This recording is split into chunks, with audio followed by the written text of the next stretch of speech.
Welcome to K-Drama School. I'm your host, Grace Jung, and class is now in session.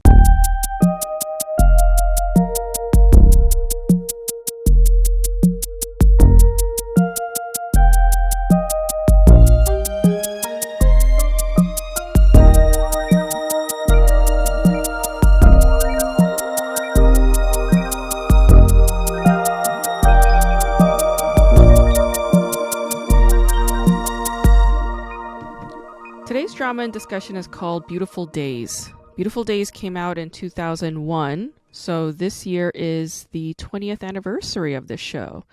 Congratulations, Beautiful Days.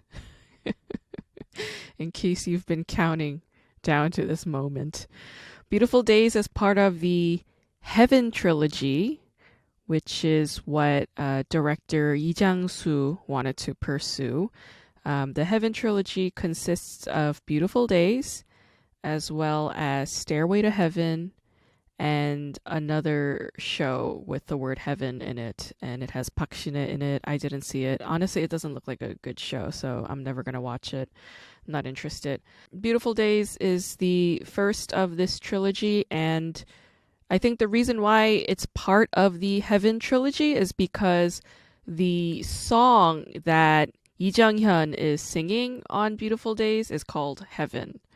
And this show is quite unique in that it shows you like the early days of like K-pop development and how record labels used to work with their artists and like the whole selection process of the open call audition and like, you know, seeking talent in Korea, right? Lee Jung-hyun plays the young woman who is on her way to becoming a K-pop star, and it's quite fascinating. I love this show so much, and you know, I quite love a lot of these shows that I saw during my teen years, and I really love this show because I was like at the peak of my adolescence during this time, and I had just turned 14. Okay, like we're talking like max. Like for age 14 is like maximum adolescent pubescent change, okay? Chiju, who plays Yeonsu on this show, she is the star of this show. She was like fast emerging as Hallyu's like top star all across Asia, okay? This is 1 year before she starred in Winter Sonata with Bae Yong-jun, or Yeonsama as he's more well known across Japan. And it was 2 years before Stairway to Heaven. Both of those shows were like, you know, sensational hits, you know, across Asia. But Beautiful Days, for me, on a personal level, caused massive emotional tumult and mental chaos, okay? Because the year before Cheju was in Beautiful Days, she was in another Korean drama called Truth, aka Jinsu. And she was in that with Yoo Si-won, and they played lovers on that show, okay? It was a very, like, complex, intense kind of drama, all right? Like, there was, like, fucking amnesia in there. There was a cold, cruel-hearted bitch in there that was trying to sabotage everything. It was intense for me. But just a year later, Chiju is in Beautiful Days opposite Lee Byung-hun as her love interest. But her former co-star from Truth, Ryu Si-won, is also in that show, except now Ryu Si-won is playing the third wheel to Cheju and Lee Byung-hun. And in my young mind, I was just like, what the fuck is happening? You know what I'm saying? Because like it was just too weird. I was still recovering from the intense melodrama of the year before that when Cheju and Yoo Si-won were fighting for their love together on Jinsu, on Truth. So it's like, wait, now Cheju's moved on and she's going to be Lee Byung-hun's lover now? Like, and Yoo Si-won's going to be watching helplessly from the sidelines? This was just too much for me, okay? Like, as a young viewer, I just couldn't handle the weirdness. And I remember while I was watching these Beautiful Day videos, like week by week with my mom, I would be yelling at the TV, going like, this is too weird, I can't stand it. And my mom's like, shut up, I can't hear the television. So my tiny growing mind and soul could not handle the shock of this sudden change. All right, like I genuinely feel like the producers should have given it at least 2 years. you know? Because like even I don't know. Have you guys seen that movie Revolutionary Road with Kate Winslet and Leonardo DiCaprio? Like even though Revolutionary Road came out like, you know, almost a decade after Titanic, my brain was still recovering from Leo's death with Kate Winslet from Titanic, and then seeing them on in another film, Revolutionary Road, which was very emotionally intense. Um, and spoiler alert, fucking Kate Winslet dies in that movie. I was just like I was like reeling in the emotional aftermath of Revolutionary Road because it was like also tied to Titanic. But anyway, I love Beautiful Days so much. I think it's a masterpiece. Every single actor on this show deserves like a Golden Globe, an Emmy, an Oscar. Give them all of it. The Tony, the Grammy. Give them all the awards because Choi-Ji-woo, Lee Byung-hun, Ryu Si-won, Lee Jung-hyun, all of them played such immensely complex characters, and their performances were top notch, like grade A. All right. Maybe some people might look at it and be like, well, this is, you know, very makjang. Makjang meaning like, you know, quote unquote, the worst, the absolute worst over the top spectacle of a soap that, you know, Korean dramas can possibly be. But I think Beautiful Days had a little bit more eloquence and sophistication than pure makjang. Like it wasn't like watching Penthouse, for God's sakes, you know? Beautiful Days was written by Yoon Sung-hee, and she's written about a dozen Korean TV shows. The only other show that she's written that I have also seen is called Shoot for the Stars, or 별을 쏘다, which stars Chun Do-yeon and Cho In-sung. Wow, what a coupling. I liked that show okay, but I love Beautiful Days. First of all, I'll say that Beautiful Days probably contributes to my terrible addiction for toxic masculinity. Lee Byung-hun on this show plays the most awful, most toxic, most terrible communicator you have ever seen in the history of television. I mean, he is the absolute worst, okay? And unfortunately, this show frames him as incredibly attractive while being this horrible piece of shit.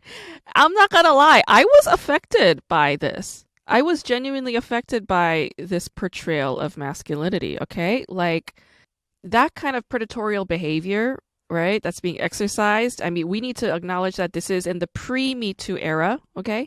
But Lee Byung-hun's character on that show checks off every single box of a hyper-masculine predator and a toxic boss, all right? On the other hand, his love interest, played by Choi-Ji-woo, who plays Yeon-soo on the show, she's the most passive doormat of a human being on this program, okay? Her character is incredibly frustrating on so many levels. It's like, why don't you just fucking explain yourself?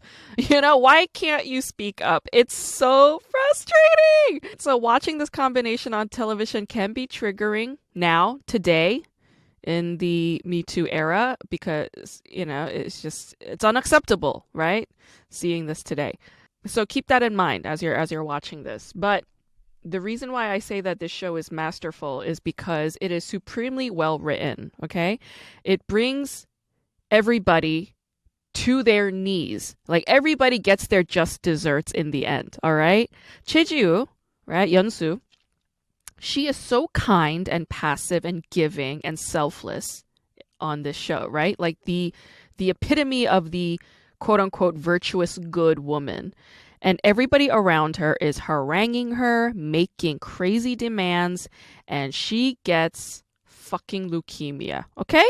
Like, in the end, she gets fucking leukemia. Like, she's about to die any moment, that level of leukemia. And the shock of this diagnosis pretty much forces all the characters to put aside their bullshit and come to her aid, right? So it's extreme. It's an extreme narrative device and a choice, but yeah, maybe some of you think it's hacky. It kind of is, but let's keep in mind the show came out in 2001, and for 2001, leukemia wasn't too hack. It was pretty much expected and kind of necessary, okay? Just a year ago, they fucking killed off Song Ye-kyo on that show, 가을 동화. What is it? Autumn Tale or Story of Autumn? Whatever. The show with Song Ye-kyo, the one where she dies of leukemia. So, you know, people were kind of like used to this. It's almost like an expectation at this point, all right?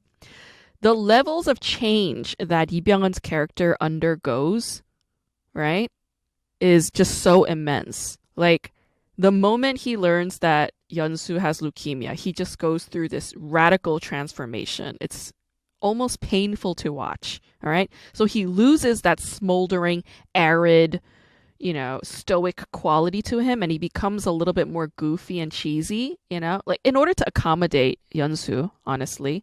But yeah, I mean, like I kind of had to turn away at times. It was just a bit much. I know that I make fun of Lee Byung-hun a lot on this show whenever I mention him, and it's kind of justified because around the time of his big success in the Y2K moment of our history, he was dating a lot of women. He dated Song Ye-kyo, like I said, but over the years, post breakup with Song Ye-kyo, he was involved in numerous scandals. All right. Like there were women complaining about psychological and emotional abuse from him.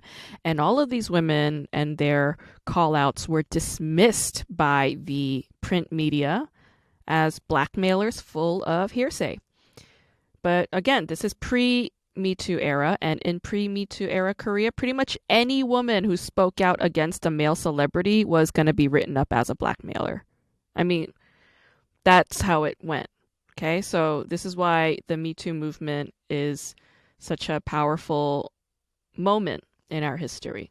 So Lee Byung-hun got away with a lot of his scandals, is my point. Okay, if he had gotten these scandals written up, in around 2007, 2008, his career would have looked very, very different. But Lee Byung-hun is one of the very, very few Korean stars who has a star on the Hollywood Walk of Fame.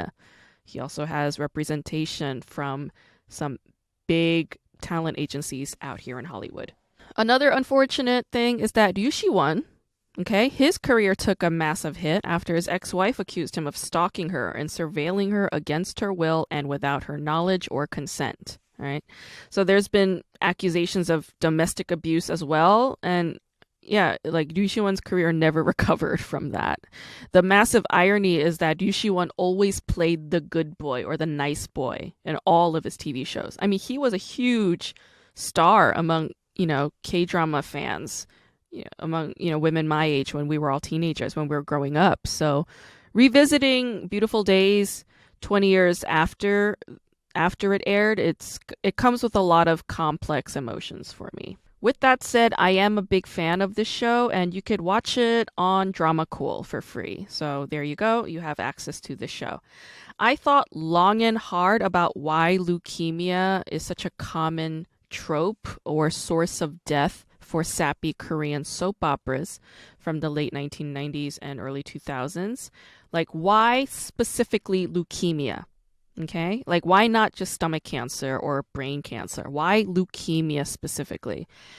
And leukemia is a specific kind of cancer that's related to blood and bone marrow, right? And Korea has this very weird relationship when it comes to blood. A lot of it has to do with colonization and mobilizing Korean nationalism for South Korea's reconstruction from the devastation of war and the years of colonization just prior to the Korean War. So nationalism serves a cause during times of rupture or national crisis. And we see this in every single country, right? In most recent American history, we saw this around 9/11. And we saw what America's inflated sense of patriotism did, right? It caused more xenophobia. There was, a greater sense of anti-Muslim hatred that led to immense racialized hate and violence against Middle Eastern and South Asian American citizens in this country, right? In Korea's context, tropes of blood-related diseases like leukemia, they're tied to xenophobia and anti-colonial sentiment. And while these are separate, they are interrelated. And the anti-colonial sentiment is specifically anti-Japanese. I would say Kyuk Shin is a great scholar you can turn to for reading more on Korean nationalism and this whole quote-unquote pure blood concept that is very prevalent in the Korean discourse. Kyuk Shin does a really wonderful job of connecting how anti-coloniality transformed into xenophobia of not just Japanese people, but of all races and ethnicities in Korea. When you look at Korean dramas where the female protagonists get leukemia, she's pretty much always had family issues, okay? She's almost always an orphan, or she's she has a single parent or something. There's some kind of complexity when it comes to her family tree. There's this uncertainty as to where this orphan female protagonist is from. Because she's an orphan and, like Jinsu is in Beautiful Days, nobody knows what her real ethnicity is. Nobody really knows what her blood identity is because they don't know who her parents are. There's no way to trace that, right? So the female orphan protagonists on Korean dramas who get leukemia are surrogates of Korea's issues around xenophobia. Okay, and that's combined with Korea's hangups around this pure blood patrilineal belief, as well as xenophobia just in general. Okay, so xenophobia of just all non-Korean ethnicities. While mobilizing nationalism for economic stabilization and cultural enhancements were useful, they were useful tools in the early post-Korean war years, these beliefs need to take a chill in the present day, okay? I mean, like the consequences of nationalism of any kind in any country is always going to have terrible consequences because it involves exclusionary politics. That's how it works, all right? I said this before and I'll say it again, but Korea needs to reckon with its transformations, all right? It's intra-Asian violence and hate. That is kind of flocking, it's transferring over to the diasporic communities across the world, all right? Intra-Asian hate and violence stems from the motherland and its histories. Let's not forget that, okay? So if we have intra-Asian hate and violence within the Asian American community, we need to acknowledge where that comes from. We need to understand where it originates from, and that will be the process to healing and transformation, okay? So if you're Korean and you're about my age, then you grew up with parents who were pretty anti-Japanese and pretty much anti any Asian ethnicity, okay? We inherited some really deep-seated biases and we really need to actively resist and correct them in our own words and actions in our day-to-day lives, all right? Let's remember that. Let's remember that, and it's possible, it's doable. We're doing it right now. Being xenophobic is different from celebrating your own culture, okay? Being proud of your heritage is different from looking down on another person's heritage. Celebration can lead to greater celebration of others, all right? It doesn't need to come with any baggage of hate. So let's celebrate our roots and our neighbors' roots. Let's try and see the commonalities in that celebration. Let's learn from one another and offer respect, okay? There's a lot to be gained from acknowledging our common proximities rather than be ignorant or afraid of them, all right? So my challenge for myself and for you today is, how can we learn to be a better neighbor? How can we be a good neighbor? Let's think about that. Today's guest is amazing. His name is Jaren George. He is a Portland, Oregon-based comedian. He's originally from Brooklyn. I love Jaren. He is a wondrous soul and a very talented comic. He cracks me up. He's the host of IT Pod Desk podcast, which you can find on Spotify. He also hosts Settled on Catan podcast, which you can stream on Twitch. You'll also find him on SpecScript, which I've been on once, like a couple of months ago. I really enjoyed it. I love the Portland comedy community. They're a wonderful bunch. I love all their gimmick shows. It's amazing. I had so much fun when I was in Portland. And I really enjoyed recording this episode with Jaren, so I hope you like it too. You got a nice setup. You got a pretty sweet setup there. Thank you. I'm an IT personnel, and I have to look professional, but people are just roasting me in my company. It's just like, oh, I didn't know this is NPR. Room I entered it. I was like, very funny, Allison. Good one, Allison. Man, how are you? It's been a minute.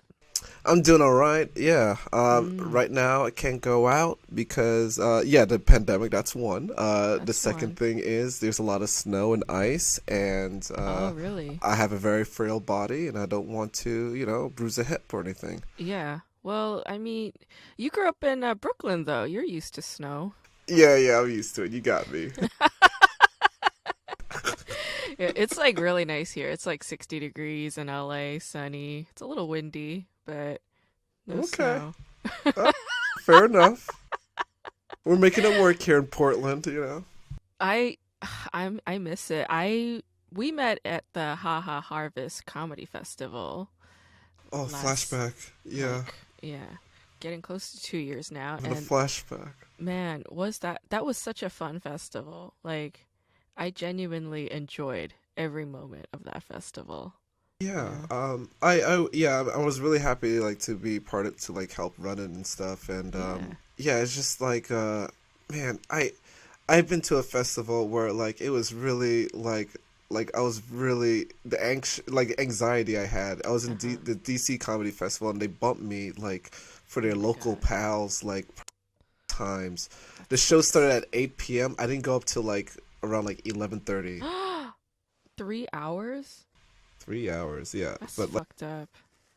yeah, but like I like ones where it's just like real fun, and you get to meet cool people, and Mm-hmm. like it's just yeah, and we're eating, Yes. everything's like close by. Yes. I still remember the beer sponsorship you guys had. It was like Blue Label with like rainbow colors. Like what was that beer sponsor? Oh, you talking about the Montucky? Yes. That beer was amazing. Ah, Yeah. I love those beer cans. If they're listening, hey, get the sponsorships out. Yeah, Manataki, I'm looking for sponsors. I love those beers though.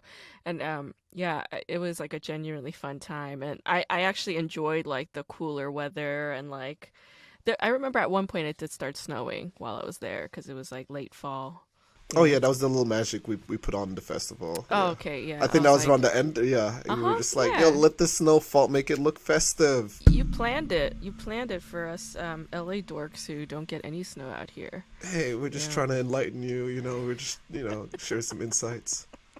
So I'm recording this on February 15th. Did you do anything on Valentine's Day? No, I did a joke.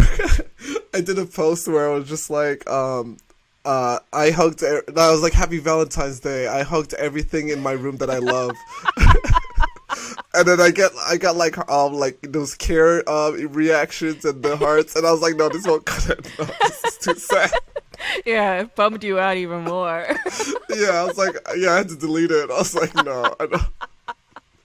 Oh my God. Yeah, it's like it always sucks. Like it's kind of like when you're on stage and you tell a joke that's like it's open and vulnerable, and then everybody Yeah, goes "aw," and you're like, "Wait, that wasn't supposed to trigger that response. It was supposed to right. crack you up." Well, the thing is, like, Twitter, like, it works on Twitter. I don't feel Yes. any of that because I know what I'm tweeting into. I'm tweeting into Yeah. a cesspool. Yeah. So like, but Facebook is like friends and family. You're just like, oh, Jaren's hanging it all right. I mean, I know there's no comedy, but he's really hurting. So I'm just like, no. Yeah, it's like let's take Jaren to church. We need to find him somebody nice. Yeah, I was just like, come on, people. Even other comics too. I was just like, you guys, just ignore me like you used to. Yeah, just let me be. Yeah. Yeah. No, I kind of hate Valentine's Day. I think it's like one of the worst days ever. Right? Yeah, it's like, man, like even yeah, the posts and Yeah. stuff, and just like the whole capitalism of it all too. So The I'm just like, capitalism of it all, and it's yeah, also like I shouldn't have to take the fact that people are like in love personally, and yet yeah, I yeah. feel myself taking it personally. I'm like, why are you shoving this in my face, huh? It's everywhere. Man. Yeah, they gotta cut that shit out. Yeah, they did like a Valentine's challenge, and I was just like, oh God, Mm, like no, I'm not thank reading you. all this. I don't want to. Yeah, Yeah. yeah. So I remember at the time when we met up at the festival, you were like driving for Lyft or Uber or something, Oh yeah, but now dark you're doing times. the IT thing. Yeah, it's What's that transition like?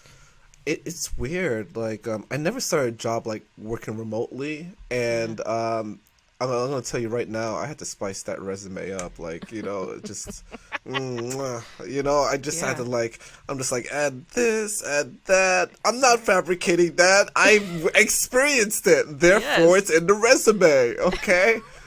Talk to my employer. So like, it's just like, you know, like, and especially the interviews. Oh my God. I interviewed probably like 3 or 4 times with different people Wow. in this company, Mm. and I was just like, I don't know if I'm gonna get this. I just my the job I got after Lyft, I was working at this warehouse, like helping like electronics, like recycle Sure. electronics and stuff. And Hmm. if they're good, we get to sell it on eBay. It was great. Mm. But you know, it's only if it works and whatnot. But like Mm.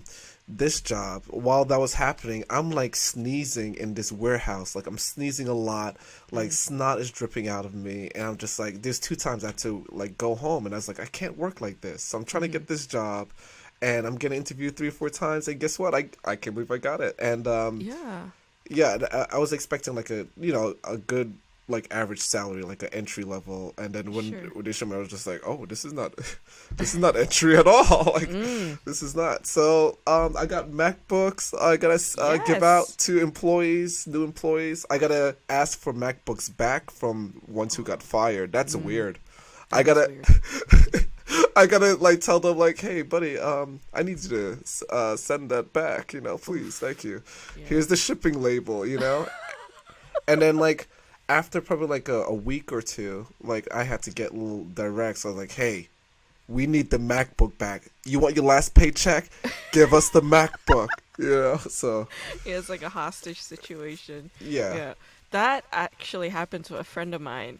She got a job. It was like a new job, and she was struggling. She was struggling and like kind of clicking with that new crowd, the Mhm. the new workplace crowd, and they were kind of like hazing her a little bit, treating her like shit. And then they fired her like a month into the job, and she had never been fired before, so she was trauma, and she has a big ego, so she was Mhm. traumatized. And they sent somebody over to her house to pick up the computer that they lent her. Yeah, Shit. it was brutal, and I was just like, fuck, they don't play around. Wait, did they give her like a warning or anything? Like HR were just like, hey, let's work No, something out. And they wow. were just like, you're fired. Yeah. And the fucked up thing is, like, the people that she was working with, Hmm. she would tell them, like, look, I know I'm still kind of new at this and I'm still learning a lot. And that bitch was taking, like, night classes and shit in order to, like, catch up to their standards and paying out of pocket for that. Hmm. And they kept telling her, no, you're going to be fine. You're doing great. It takes a while. And then they just fucking fired her. Yeah. Shit. Yeah. I A guy just showed up at her doorstep, was like, give us the MacBook. damn. Give us all the company stuff. You signed a contract. Like yeah, that's Wouldn't it be fucked up if they were also like, also give us like that painting on your wall, and you sucked so hard, like give us your Le Creuset, fucking Dutch oven, like give us your things, right? Like no like something on the contract where it's just like, oh yeah, yes, you didn't read the fine print. Once you get fired, we take one thing that you love. yeah, yeah, Oh, for that wasting puppy. our yeah, wasting our time. So give us your dog. What's that Gi- puppy's name? but yeah, getting fired is painful. Yeah. Um, I just hope because this is a startup company and my mentor mm, already just like, hey, I'm leaving. Like first I thought she's gonna be on leave because she's having a baby like in uh-huh. April though, but like she just sprung it up on me and I was just like, oh, and then she was just like, hey, I'm just gonna let you know. Like she just told me like Right. almost everything. Some of it was vague, so she was Uh-huh. like, you might want to like check your resume, like get your resume ready and stuff like that. I was like, okay. I just hope Wow. I get like I hope, oh, I want one of those what do you call those packages? They give Like you those severance packages. severance Oh, packages. yeah, yeah, I want that. Yeah, just like I'm just like just yeah. Is this gonna Yeah. last me for the whole year? Yeah, just give it to me. Let's. Oh man, that's what I So, want. let's talk about your comedy career a little bit. Did you start out in Brooklyn or did you start out in DC? Because you lived in DC a little bit too, right? Oh no, not DC. No, New York. Oh, okay. Yeah, born and raised. I only went to DC for that festival, Oh, and okay. yeah, like I said, it was an experience. But Yeah. yeah, I almost started in New York actually. Like, Mm, but it's like one of those pay to play places. Like, sure. um, it was like you had to like either give out flyers or no, you had to like invite like a couple people and stuff. Yeah, the bringer Um, shows. yeah, it was a bringer show. Funny thing, I still had to do that when I went on the Broadway Comedy Club for the first time. That Yeah. was in 2018. But Mm-hmm. anyways, yeah, I started in Portland, and I remember, yeah, it was like 2013. Yeah, and Mm-hmm. it was just like an open mic in Northeast Portland, the comedy Curious Comedy Club. Yeah, Nice. no, Curious Comedy Theater. I don't want to give it a name club. It's Uh-huh. not, Yeah. but Town theater or yeah, something. yeah. Yeah. Oh, that's cool. Yeah. I mean, the bringer show situation, that's like in almost every single like city in the United States where they have like decent comedy kind of scene. Yeah. And I fucking hate it. Like, I don't think I've ever done a bringer show just because I don't like the policy of it and the ideology behind it. I just don't find it. Yeah, I'm like politically against it. Right. And I can see why they do it because I could tell like certain businesses they're struggling, you know? Like if you have to do Sure. like a bringer show, it's just like Yeah. like if I want to do a show like that, like I don't think I'm going to have fun because I'm Yeah. going to be on stage because I feel pressured, you know? Like I feel Yes. pressured like they need to do well. That's why they have me. That's why they asked me to bring my friends, you know? So just you're thinking all that and you like you have to perform. This is not fun. And it's always at a place where it's just like kind of run down a little bit and you're just Yeah. like, "Hey, we got to take the side next. We got to take the side door in the alleyway." I know. It's like grimy. Yeah. So, There's a griminess to it. yeah. Yeah, and they like it's like rigged too, you know. Right. It's rigged for whoever brings the most people and There's always a catch too. It's just like, "Yeah, you brought 5 people, but they didn't buy anything at the bar, so the deal's off." it's the whole racket of it that drives me insane. But yeah, but Portland's got a great scene, you know, like Yeah. actually I used to like fantasize cuz I moved out to LA 6 years ago this year, but I used to fantasize like back when I was still living in New York about moving to Portland cuz I just loved the idea of it, you know. Yeah.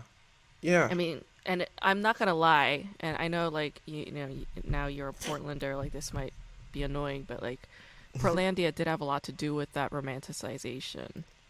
Yeah, Yeah. yeah. There was a way. No, here's the thing. Like for me, it was kind of it's a little bit different. I can't really explain it, and it's still happening here because like it Mm. feels like I don't know. There's a lot of community building Yes.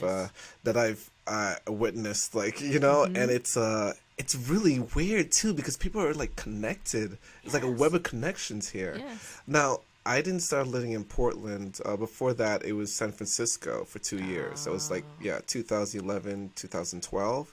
And then, yeah, I moved to Portland for a little bit. And I worked at an outdoor education camp in Connecticut. But I came Mm. back in 2014. Yeah, Mm-hmm. it's weird. So, but like, when I first visited Portland, yeah, I was really blown away because like the job that I've worked in San Francisco, there was like an office there, Mm-hmm. and I wanted to see to get that job there as well in Mm-hmm. Portland. I turned down a New York like a salary job, like I was gonna be like a PE instructor kind of type Mm. job in New York. I turned it down to work like a part-time after school instructor Wow.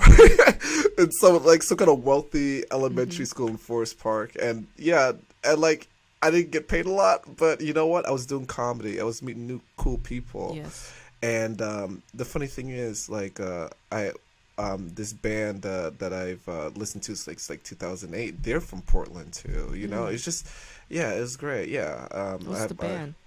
the Thermals. Oh, okay. Yeah. I don't know. Yeah, I have a good friend who's who's my roommate now. Like he's here, and Mm-hmm. and it was just like, and then that's how like comedy like really opened up. It's Yeah. crazy. And then like the funny thing is the people who I know who works in comedy worked at my old job, or like Right. things like that. Mm-hmm. It's great, and Yeah.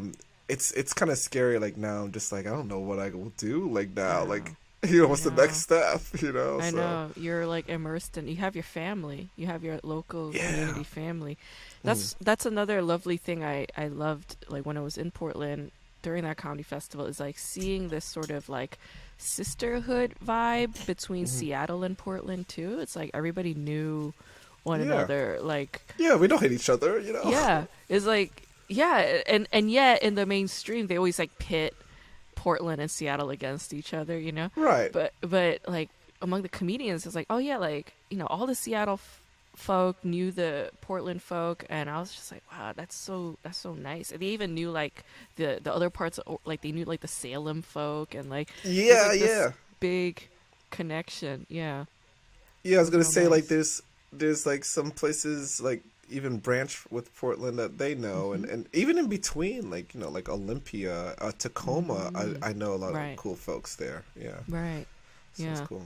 yeah. Oh yeah, and I went to Seattle. I guess 2 years ago, to do shows, and like, yeah, I loved Seattle too. Like, Seattle comedy scene was pretty sweet too, and like, in fact, it was just like Mhm. random, but like, I was at the underground, and Ah, yeah. the headliner, like, I was just like talking to him in the green room. He was an LA comic, and I was like, oh wait, what's up? Like, what are you doing? He's like, oh Hmm. yeah, I just been touring, and Seattle's one of the cities I'm hitting up. I'm like, oh, okay, sweet, yeah. Yeah, so like Yeah, a lot of, I think West Coast comics do that like West Coast thing where they go up and down the whole coastal area just to do shows. yeah. It's Mm. like they know because they're just like, oh, I can't get well. I could just like do a whole tour. Like it's so funny. Like every time I see like a comic who's like visiting, Yeah. like I just see like even on Facebook you see all the events. It's just like, oh, they on that show. Oh, they on that show. Oh, okay, okay. They do the whole tour. Okay, they go. Okay, so, should get them on my show. Yeah. Yeah, like all that. So Yeah. Do it's you funny. have you done like road gigs a lot, or do you do the road at all? I'm trying to this time a little bit more. I mean, the most I ever went out was like hmm, let me see, San Francisco. I would say, Mm. yeah, I love San Francisco. yeah. I was happy to like be part of the Sketch Fest, even though like I did like technically got accepted, but like I was doing the spec script show out Sure. there, so that was fun. But Yeah. I haven't like really like I kind of like want to like designate one, and I think that's a goal of Yeah. mine. So like after you know these COVID times, I really want to go to like Austin, Oh Denver, you yeah. know, Oh those yeah. places. I Now, was supposed to go to Denver. That was hmm supposed to be my road gig in oh April last year. And then when COVID happened and everything went to shit, I was like damn, devastated. Devastated. We had booked yeah, 3 shows. I was supposed to do it with 2 other comics. fuck, Man, that sucked. That yeah. really sucked. But But yeah, I mean, you know, I'm just trying to save money, and hopefully that'll happen. You know, it will happen. I mean, why yeah. wouldn't it happen? I love your energy on stage when you're, performing. That's like my favorite thing. You just bring this really like vibrant, like just like gust of energy, and I'm just like, man, it's like so nice just to see you on stage. It's like, yes, like he's doing it, he's bringing it. It's just like fun. You Yeah, you make it gotta have fun. fun. Well, Yeah. yeah. I mean, it's just that, like, yeah, I think I like, you know, like if you doing the jokes that you love to do. I think Yeah. like, it's just like ones where I feel like it really like relates, or I feel like, oh, I'm vibing with everyone. This is Mhm. cool, you know. Mhm. And stuff. So I think it's what like when I see that in the audience when I get like some head nods, you know, it's just like, oh, you with me, okay. So you know, just So I it love just that. takes like very little kind of approval, and you're just like, yes, Yeah, like, I see people's heads swaying, just like, oh, okay, yeah. You speaking this truth. They're just like, yeah, you understand. like, what do you do if, like, I mean, because as comics, we've all been there where the room is Yeah. just not having it. Like, do you bring the same amount of energy and gusto, like when they're just like not having it? No, well, yeah, I mean, I try. I think, that's like part of my, things that, like, I try to improve on and stuff. And Mm. especially, like, I like to, like, really, like, try to, especially mics, like, I try to, like, see that I could just, like, bomb on stage I just like to, like, not rant, but just, like, if I have a joke where it's just not, like I don't really cut down anything. I'm just like Mhm. talking. Yeah, but Mhm. like there's points where like I like to get to a point where it's not like where you break a wall, but you just telling the audience go like ah, this is where we at now, hi. Yeah. Y'all not agreeing with me, right? I get it. Okay, skinny black man from Brooklyn does not know how to talk the lingo, you know? Yeah. Yeah. Sometimes I crack a little bit, I just do that. Or like sometimes like when it's quiet, it's like, that quiet. That musk. I could I could hear the dish rag from the bartender wiping the tables. Yeah. No. I know that's like the only way to do it. Like Mhm. I was doing this I guess like a classroom interview or something. Yeah. Bambi Haggins, she writes about black comedy history. She's amazing. She's over at University of California, Wow. Irvine, and I was just talking to her grad students, I guess, about comedy, and you know Mhm. that was one of the questions, like, what do you do when like they're just not having it, Yeah. you know? And the answer is you just have to like acknowledge that it's not happening. Yeah. That's the best way to do it, and once you do, then people loosen up and they laugh. It's if you Yeah. Then ignore it and you keep going, that's when it's fucking awkward and crazy. But people at the back of the room are dying laughing. Like the comics love hearing other people bomb. yeah, yeah. I was gonna say like you can't. Yeah, people could tell if you're being fake or you're just like, oh, this is all scripted. Like he doesn't know what to do. Like he's Yeah, ignored. Yeah, he's just I'm on just. autopilot, just like Yeah. just rattling his words out now, you know? Yeah, Yeah. it's just like I feel like the audience is just like and when I see people bomb and like I'm just like going in their heads where just like, oh, they just go, the audience is going along with it, nice and stuff, but the audience is just like, what is Yeah. he doing?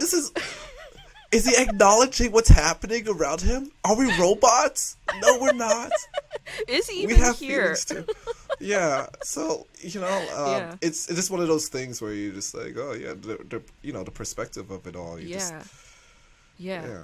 My friend actually, she's a great comic, Kristen Lundberg. She actually told me about this one incident where she was at a comedy festival actually.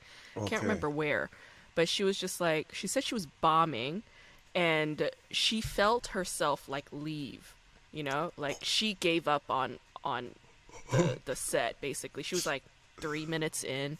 She Yeah. gave up and so she literally sat down on the stage, head down, and she was just like kind of like wrote like kind of speaking her lines and punchlines without any regard for it. And after she got off stage, she said to herself like she was like, Kristen, don't ever give up on yourself like that again.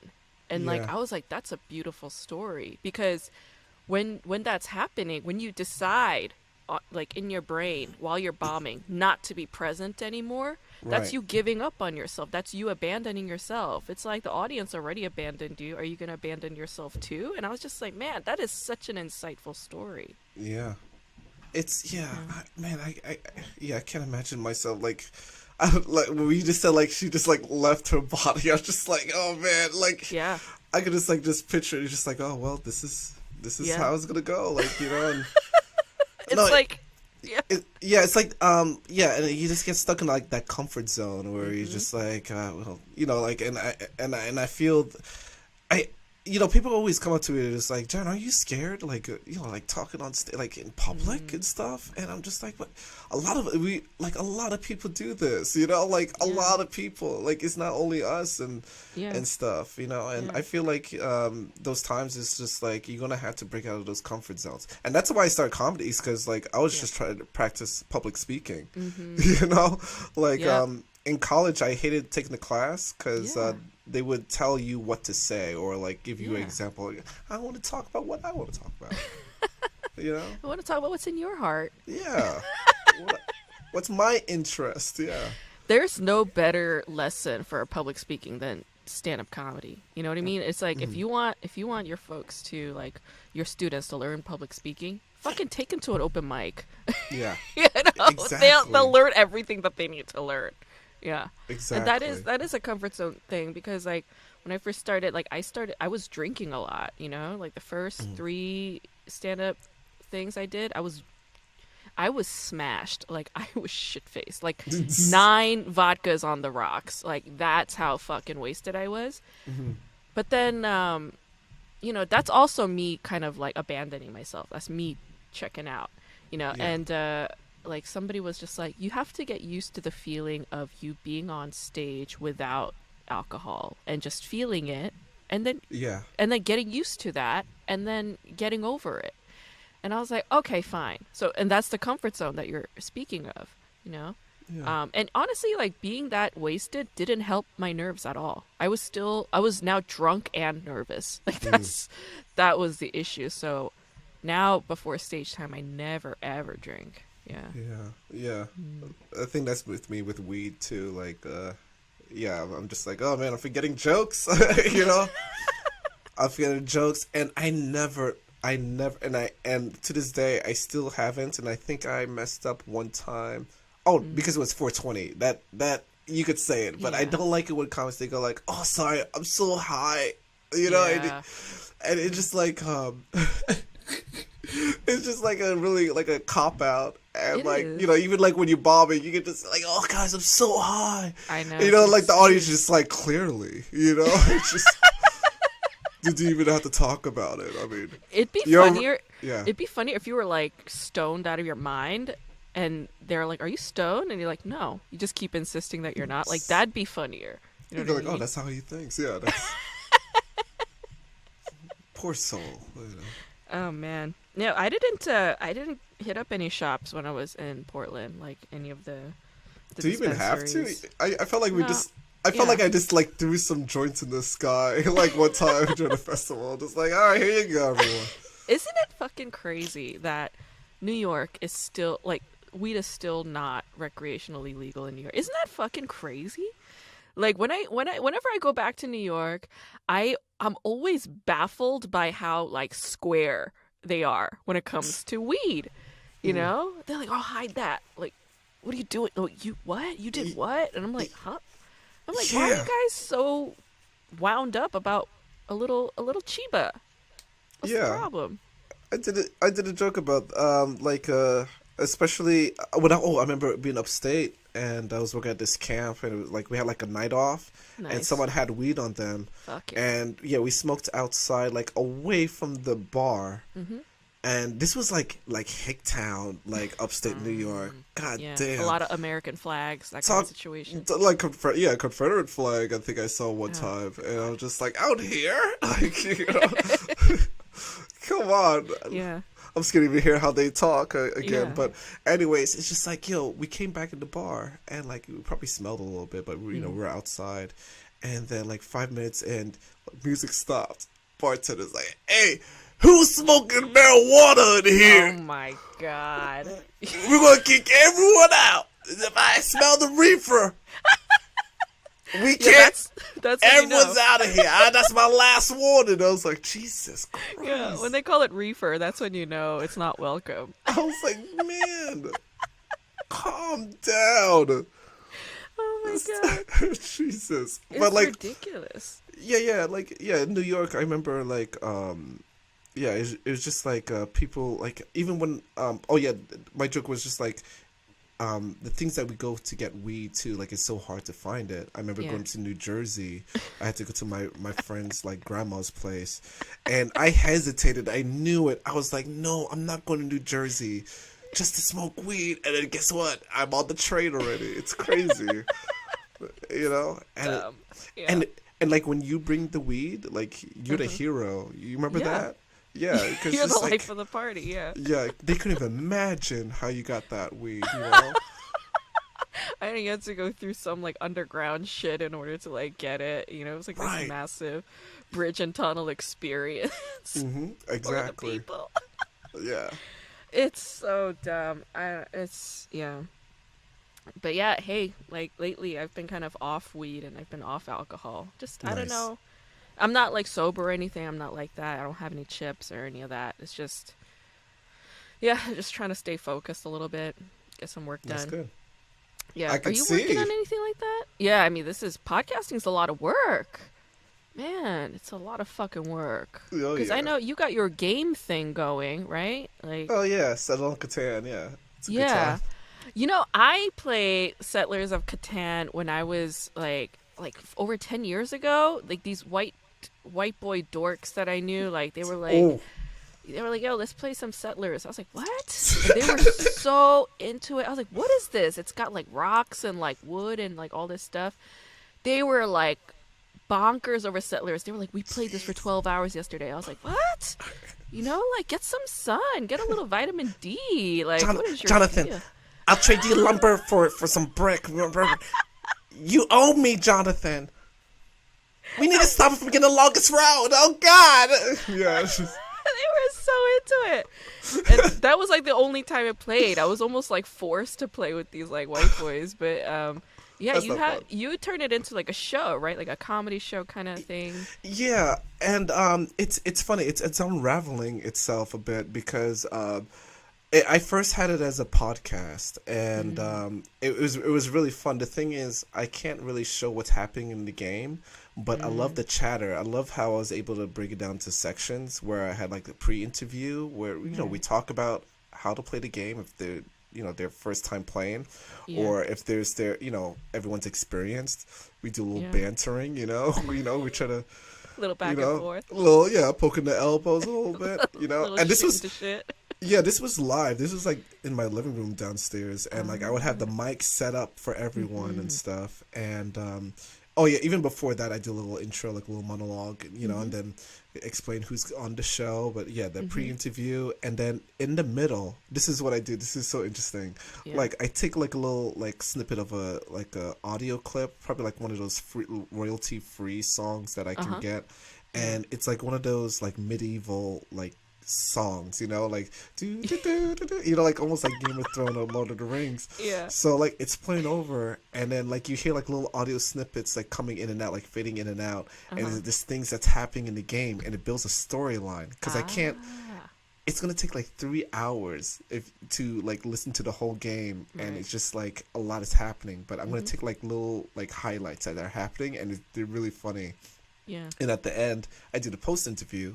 Figure out who won, lessons that they've learned, like kind of like debrief and stuff. Right. So after you take them through like all the ringer of the game. I still feel bad about it. You like asked me to do it, and I was like so like allergic to the notion of games at the time. I still am, and like don't take it personally. It was more like when I was in college, I was dating this guy. He was in medical school, so I never saw him.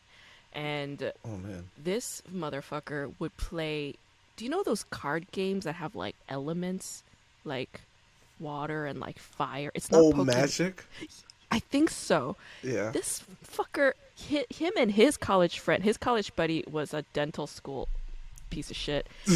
These two fucking dorks would play that for hours all day, and my boyfriend was in medical school, so I never ever saw him. Like we never ever got to do anything. On his days off, he would be playing Magic with his piece of shit dental school friend and just like completely ignore me.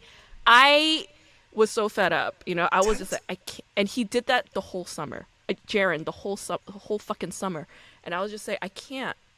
When it comes to games, I'm just like, I have this like anger associated with it. And also like I don't play games. Like I don't know how to play games. The only games that I played, maybe you know this, those like Microsoft DOS games like Lion King, Minesweep. Did you play Dude? Like he was like a little dude who would collect gems like all over the caves. I played Dude. I played like Wolfgang 3D. I played that, and like Doom. I played those when I was like, a kid. Right. But then after the Magic card thing, I was like, never again. No. Yeah. That's the way it would end. Your interest in games. That's how it would end. Definitely. I feel you on that, and I just don't understand there. And those are like high salary jobs. Why do they spend the time to? Lord knows. You know what? If he had played Settlers, I would have preferred it. In all honesty, because it's like you could integrate and kind of like they will still be obsessed. I'm gonna let you be honest. I'm gonna be honest. Yeah. Just by the judge of it, like dentist and a doctor playing. I could have been a part of it, but the Magic card game, I was just like, no, I'm not gonna educate myself in order to assimilate into your fucked up world right now. I have a question. Were they like childhood friends before? They were college friends, like college roommates or something. And now they were in medical school. They were still students, but they knew each other from college back in the day. So they didn't let something go. There was like a tournament, and one is seeking revenge, and they haven't let it go. That's why they're still playing. I'm gonna be That's what it honest. is. I'm gonna be Ah, honest. Yeah, because they like got some I'm just like pent up resentment. They have yeah. some old battles to kind of figure out. You know, his this whatever. It's been years. I'm gonna share it. Mm. His so my boyfriend at the time was in medical school. His friend, the dental school boy, he was like a good Christian boy. Like very good Christian boy. And playing with magic. Oh.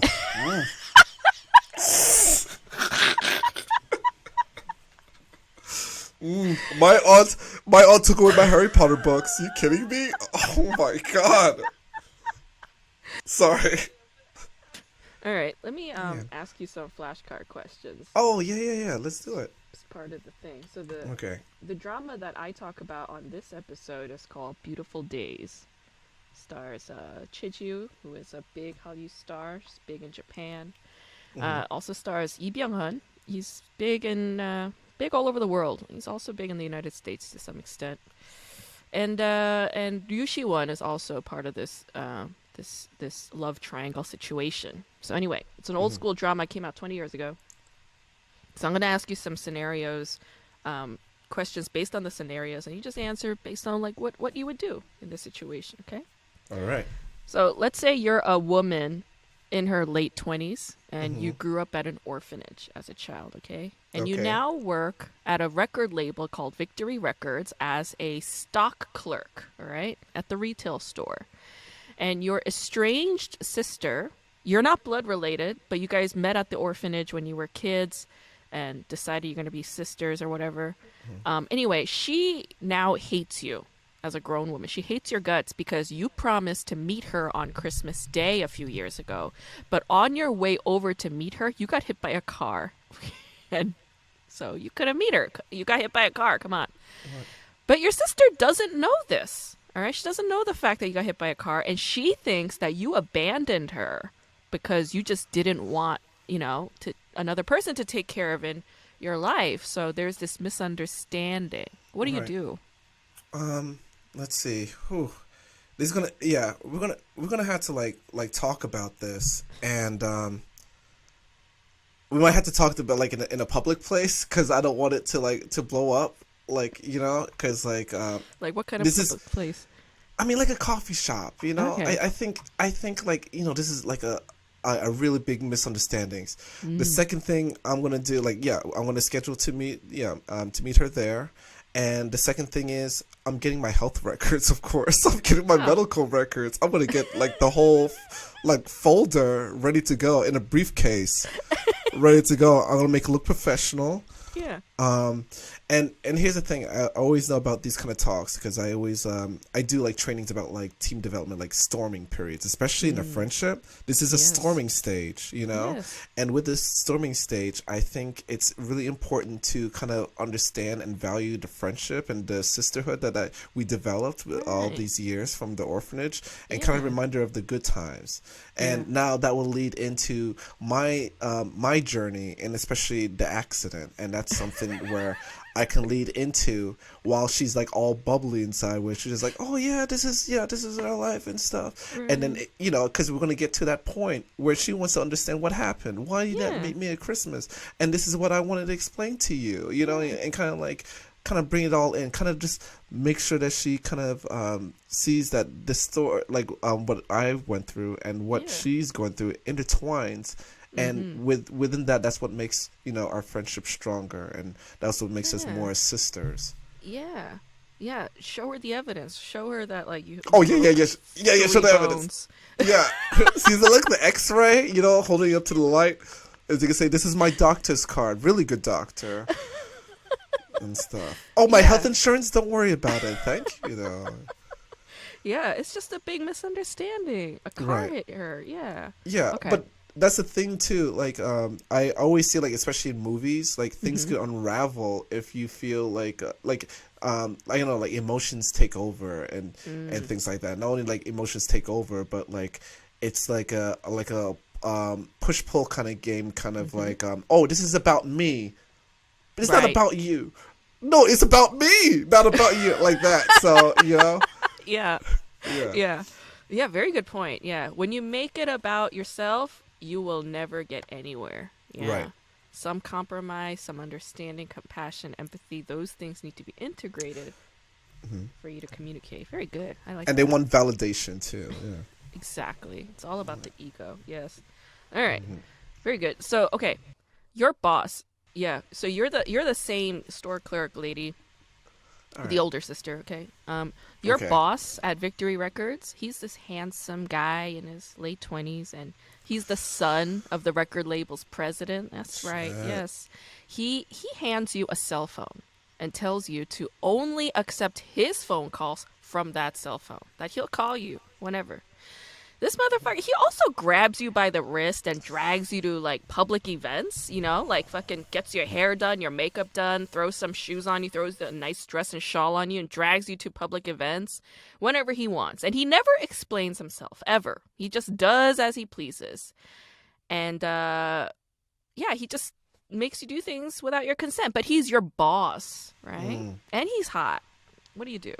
Okay, so like we're already into this situation already. Like he's already like yeah, taking me to these public places. The phone is already intact, right? Like okay, so we're in that situation already. I think it's I think it would be that time where I feel especially. I would say like yeah, I would say it will probably have to be at work, especially if there's times like if he's like checking in and whatever. I think the idea, my emotional state, which is really gonna be like frustration, because I think the idea is that like I feel being used and I don't appreciate it. I believe I'm a person who has feelings. Yeah. I think I like it when people ask me how my day was, things like that. What is this? I want to ask him. Huh? We go to these places and stuff. Do you even know who I am? Do you know what's my birthday? I want to ask. And yeah, I might make a scene because it's understandable. I'm not like an object. I'm not like a trophy or anything like that. What's with this phone? Is this even professional? My well-being. Do you have any empathy? You want to be in my shoes? My shoes, like, they hurt my feet. You want to be in my shoes? I'm walking up and down in my apartment thinking, what's up with this guy, Yeah. What is this? I'm going to be direct with him. That's what I'm gonna say. I'll let him know like what's on my mind. Yeah. Yeah. Yeah, what is this? What's going on? But I think it's like something like even man, this sounds like a good movie. Like so the I feel like within that kind of scenario, he like I always try to think of people's like where their minds at, like especially for that dude to be doing that. He's thinking like, oh, that's what like and again, I'm not sure like his character is like to think like, oh, women just wants like money and stuff like that. This is yeah, I'm giving her everything she wants, kind of thing. Yeah. But no, it's just like it's gonna be a point and to kind of understand like, hey, I'm really upset. I have all the reasons to be upset right now, kind of thing. Yeah. You can't be treating a grown-ass woman like this. No. That's weird, yeah. That's not professional. It's not. It's toxically masculine and unprofessional. Yes. This is 2020. Yeah, hello. Get with it. All right, so you're the second son of the president of Victory Records, okay? So you're this like asshole guy's younger brother. Okay. Your older brother and your younger sister, they're half siblings. They treat you and your mother like shit because you were the love child conceived by your father outside of his first marriage, all right? And his first marriage, your father's first marriage is where your older brother and younger sister, half siblings, were born to with the first wife. But after the first wife died, as soon as the first wife died, your father brought you and your mother into the house and, yeah, married her ass. Yeah, it's fucked up. So, for good reason, your older brother and younger sister hate you and hate your mother, okay? But one day, you find out that your father is actually not your blood-related father. In fact, the man you called your father actually killed your real father. All right? And then he married your mother, who was pregnant with you at the time, because he wanted to raise you like his own son so that you'll never avenge your real father's death. What do you do? Oh, damn. Okay. All right. This is a pickle. Lord. Man. Wow. Not a lot of people on my side. That's okay.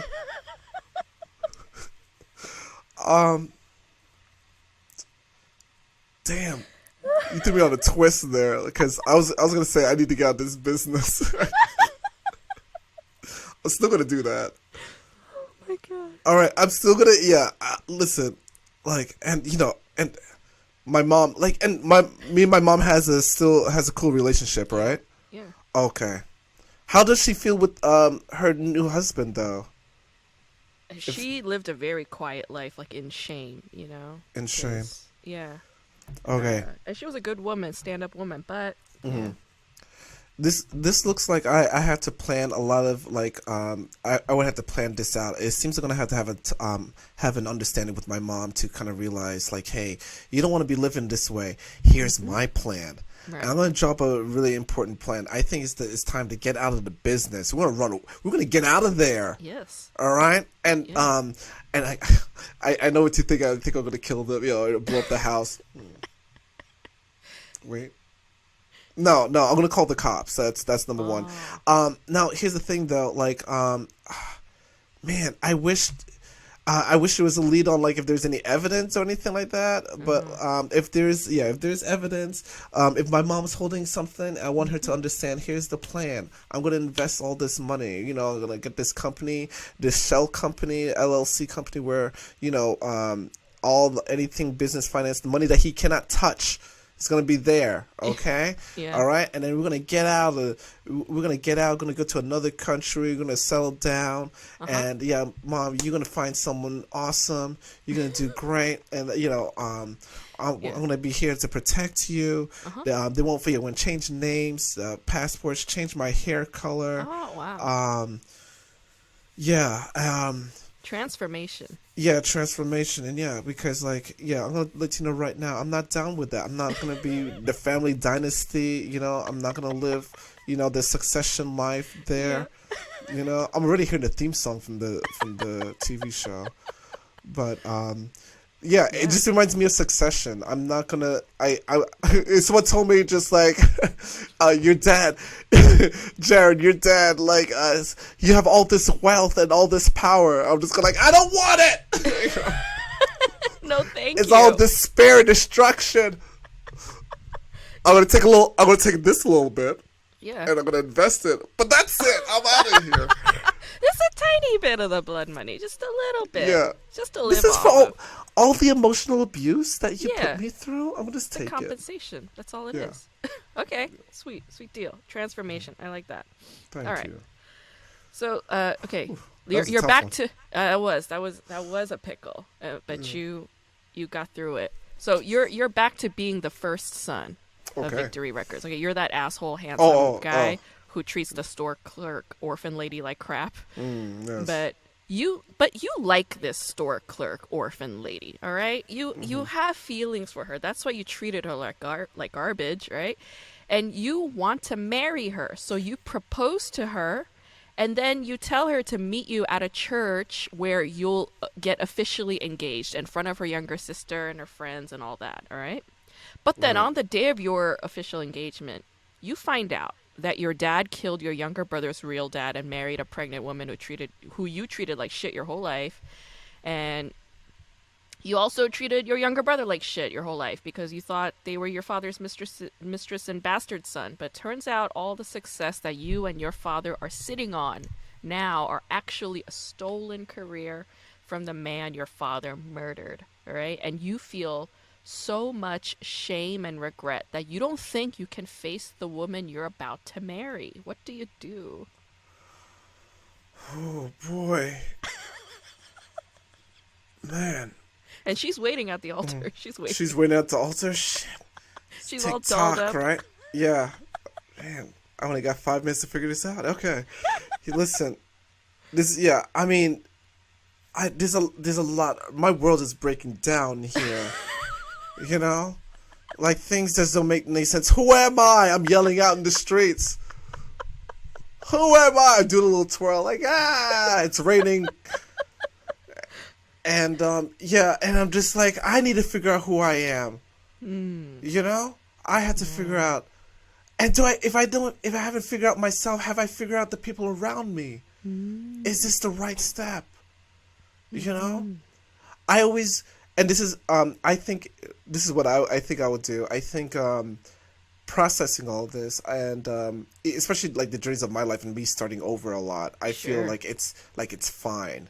Because I feel like not only clearing my conscience, but like starting over to know who I am and what I want to do with my life, who I want to love. And I think if I go and meet her, and if this is something that I want to pursue, I don't think, now I would just meet her, but I think I'll meet her later. I don't think at the altar. I think this will take a lot of time because, again, this is tearing me up emotionally. And I know it's tearing up her emotionally. And I don't think she wants to go along with it. I think it's gonna be an airport scene. Might be like at a train station, or she's leaving somewhere, and I'm just like, oh wait, what's her name? Trying to think of her name. Jinsu. Youngsu, and I'm running, and like she's about to get on the plane. I'm like, Youngsu, I know you don't know me, and I don't think I don't know you, but I want to. Hi, I'm Jason. Can I take you out? I want to get to know Youngsu. But Jason, you know me. We worked at the record store. Like, but you know, listen, I don't know who I was back there. And I think I want to get to know you. And I think you want to get to know me. And the one that you knew back there, that wasn't me. That was me who's trying to impress my family. Yeah. So, you know, I that's how I picture it's gonna be. I think if the love is there, and if the idea where like you're gonna have to process for all the family stuff of especially the fighting, and you know, and you just realize all of that was just negative, and it's something that's like positive you want to pursue. Right. Like, why not? There's still a great chance of you just starting over, you know, taking that little bit of money though. Take a little bit of money, you know, invest it. Yeah, make it yours, and then, you know, maybe have a farm, and you know, and next, you know, you get to marry later on. Yeah. And then you're just like, oh, I'm so happy we did this. I get to know you. You get to know me. You know my birthday. You know, all that. Right. So.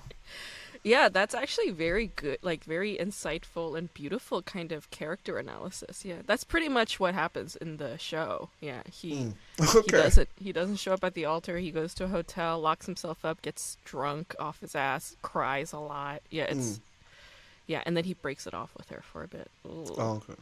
Yeah, right. Wow. I could be a director. Nice. You could. You genuinely could. I could see that. Yeah. All right. So, okay. Last question. Yeah. Right. You're still this Victory Records first son guy. All right. Okay. Now you're a complete bum.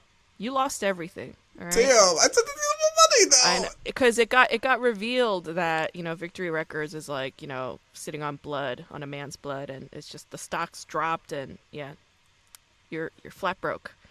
You have nothing, and your father is heartbroken because your stepmother actually committed suicide after finding out the truth. All right, so, and you can't get over this orphan store clerk lady that you broke up with. All right. Oh, of you still want to be with her, but you feel like your father's shame is preventing you from being with her. Same deal as before. But one day, you find out that your lady is actually diagnosed with leukemia. She's about to die. What do you do? Fuck.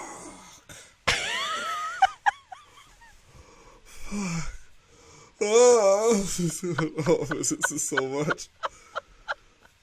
I just wanted to run the record store for my father. Okay. This is a lot. Okay. All right. So I'm gonna go back to one thing, and here's the thing. There has to be, people has to repent, and my dad, he's a killer. Yeah. He needs to understand it, and he has to face the music. I'm gonna tell him to turn himself in. Mm-hmm. He has to do it. There's nothing like about it, Right. He's gonna either hurt himself or hurt more other people because he just doesn't get it, and he needs to like face the music. I'm gonna help him with that. Mm-hmm. If not, I'm gonna have to call. I'm gonna have to call them. You already ruined the family. I got nothing left, Right. because I have another thing I have to deal with, which is young Sue, who the leukemia. I'm gonna take care of her, of course. I'm scared the next thing you're gonna tell me there's kids involved. I'm just like, shit. God damn. But, Okay. but I want to say this though. I'm gonna take care of her. I know I don't have a lot of money because as you said, like I'm living out as a bum and all that, and I'm gonna try to put my business. I'm gonna take business school again, and I'm gonna try to create more like knowledge of myself around businesses and charities. And this is what I'm gonna do. I'm gonna put my mind into something. I think while I'm doing this hospital visit and I'm done with the business school and classes, I'm gonna try to run a charity where I might take up some running, do a little like marathon. Okay. Raise money in order to help young Sue to beat leukemia and I don't know what's the next part, but I feel like I'm doing a lot of noble things. And up to this point, I think things are gonna pull through because I have a lot of integrity. So yeah, there it is. There it is. It works out for them. Yeah. Okay. Yeah. Right, it was the marathon. He did the marathon, right? That second younger son, the one that finds out like his real father was murdered, that guy becomes a very successful record producer, and he has a shit ton of money, and he actually loves Yunsu as well. There was this love triangle situation, so he financially supports her medical expenses, and they find a bone marrow donor that matches hers in Japan, and it all works out. Oh, so what you trying to say is while I was trying to raise money, I found out he was taking the expenses. I'm just like, bro, what the fuck? Yep. It's never a clean cut kind of romance in Korean dramas. It's always got to be some drama. Well, I mean, because and they just add more to it. I'm like, man. Wow. Yeah. It takes you through the ringer. I saw this drama when I was in middle school. Can you imagine, as an adolescent girl, the ups and downs that I experienced watching this week by week? Yeah, like I could imagine if just like one problem that happened, and then you're just like, yeah, okay, we solved that one. What's the next problem? Or I know something else is coming up. Yeah, and worse all at once. Yeah. Anyway. It's so nice talking to you, Jaren. You're so Grace. Yeah, thank you. This is awesome. Like I said, we try to make it. We try to make it through what we do. But this was really fun. Thanks, man. Next week, I'm gonna be talking about Successful Story of a Bright Girl. It stars Jang Hyuk and Jang Nara. It's another old school Korean drama. I love this show. And the guest for next week is also a remarkable human being. So please remember to tune in. You guys, I got another fan letter, so I will read it to you. Dear Grace, I stumbled upon your podcast while searching for something about my mister, and I have binge streamed almost every episode. I thoroughly enjoy them. They are a bit addictive. I was listening to your most recent podcast, episode 14, with Dr. Chi-yoon, and the comment that Dr. Chi-yoon made about her parents watching the drama to learn about her daughter's dating landscape triggered something in me. I watched Sky Castle just after it was released, and I wasn't prepared for the effect it would have on my own life. As a father of, at the time, a 24-year-old son on his way to a PhD in neuroscience, Sky Castle reminded me of his high school years and his current university attendance. It caused me to look back at myself and my son through high school. I ended up sitting down with my son and talking to him about school, his high school years, current school, parental pressure, and drive, and wanting to reassure him that I would be happy no matter what he did as long as he was happy.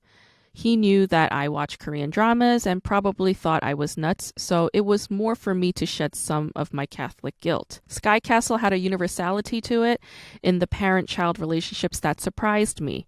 I say surprised because in many Korean dramas, I find the parent-child relationships to be so different from my own experiences. I think Sky Castle was a bit overwrought with hyper-real parent-child relationships, but I still think it did something no American television show has done for me. It is not the only Korean drama to trigger a bit of introspection and maybe not the best example. I should say that I am a 59-year-old white guy from Canada, raised in a first-generation Italian family in a much different world. Anyway, hope that makes sense, and great podcast. Thanks, Andrew. Thank you, Andrew, for sharing this lovely letter. I'm so happy that you and your son got to have this heart-to-heart chat. I'm so happy that you got to shed some of your Catholic guilt. I mean, my God, that's real. I mean, that is some real reckoning. Good for you for doing that. It's not easy to do, and I am so happy that you did it. I celebrate you. I support you. Keep on with that path, man. There's no need to harbor shame and guilt, right? We need to liberate ourselves from these feelings so that we can pursue happiness and share happiness around all the people that we're surrounded by. So I'm so happy that you had that moment with your son. Congratulations to you and your son for him pursuing his PhD in neuroscience. I think that's amazing. I think it's genuinely cool that you're a 59-year-old white guy from Canada, from an Italian first-generation family. I think that's awesome. And I genuinely appreciate you as a listener. So thank you for writing to me. Yeah, I don't think it's weird at all that you watch Korean dramas. I think it's fantastic. A lot of people watch Korean dramas, all kinds of people. And I doubt that you're the only 59-year-old white man from Canada watching Korean dramas. I genuinely doubt that. I think there are many 59-year-old white men in Canada listening to this podcast and watching Korean dramas as we speak. So if you're a 59-year-old white man living in Canada, just write to me. You could email me at kdramaschool@gmail.com. Just say hello. Say, hey, what's up, Grace? I'm a 59-year-old white guy from Canada. All right. I listened to your podcast and I most recently watched a Korean drama on Netflix, on Hulu, on whatever. Okay. Folks, if you have questions, if you have something on your minds, just email me. I'm happy to talk about it and address it on this podcast. I appreciate your listening. Thank you to the new subscribers who subscribed on my YouTube channel. Thank you for people who subscribed on Apple Podcasts. If you guys haven't had a chance to subscribe to my YouTube channel, I'm asking you to please subscribe to my YouTube channel. And if you could leave 5 stars on Apple and leave a nice little review, that would also help a great deal. You know, I mean, I'm doing this one day at a time, you guys. One day at a time. It is a lot of work, okay? In many regards, it's a thankless task, okay? But, you know, I mean, living as an artist in America, I'm used to doing thankless things. I'm an academic as well. It is the most thankless thing, right? And yet here we are. Here we are combining all of my thankless skills and talents and recording and putting these out into the stratosphere. But for those of you who are listening, thank you. I genuinely appreciate you. You guys keep me hanging on. Follow me on all the socials at K-Drama School, TikTok, Instagram, Twitter. You know the deal. You could also like the page on Facebook. Whatever it is, I'm here. I'm listening. Say hello. Reach out. Be nice to one another. Thank you. I will see you all next week.